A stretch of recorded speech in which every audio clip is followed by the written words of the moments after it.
দাবিতে রামিসা নামক ৮ বছরের শিশু কন্যাকে নৃশংসভাবে ধর্ষণ করে মাথা দ্বিখণ্ডিত করে তাকে নির্মমভাবে হত্যা করা হয়েছে।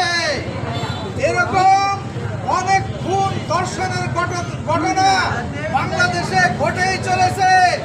ঠিকমতো এদের বিচার না হওয়ার কারণে এই ধরনের ঘটনা ঘটেই চলেছে। রামিসা হত্যাকাণ্ড এবং ধর্ষণের ঘটনা আলোচিত হওয়ার কারণে প্রধানমন্ত্রী দেখতে গেছে। এরকম হাজারো রামিসার ঘটনা বাংলাদেশে চাপা পড়ে আছে, বিচার হয় নাই।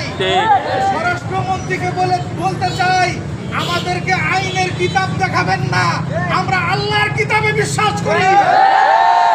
আমরা ব্রিটিশদের ওই সমস্ত আইনের কিতাব বিশ্বাস করি না।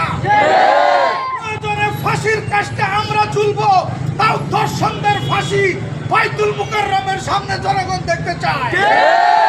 প্রধানমন্ত্রী বলেছে আগামী রোববারের মধ্যে চার্জশিট হবে। স্বরাষ্ট্রমন্ত্রী বলেছে প্রধানমন্ত্রীর মেয়ের যদি ঘটনা ঘটতো রোববারের অপেক্ষা করতো না, তার সাথে ফাঁসিতে ঝুলানো হইতো। বলবো আমাদেরকে আইন দেখাবেন না যে প্রকাশ্যে ফাঁসি দেওয়া যায় না। দরকার হয় নিয়মতান্ত্রিক ভাবে তাকে ফাঁসি দিয়া বাইতুল মুকাররমের সামনে আওয়ামী লীগের অফিসের সামনে ঝুলাইতে হবে। এখন আমরা মিছিল বের করব, আল্লাহর কাছে আমরা দায়বদ্ধ। অন্যায়ের প্রতিবাদ না করলে গজব আসে দুনিয়াতে, গজব। এই গজব দুনিয়াতে আসবে।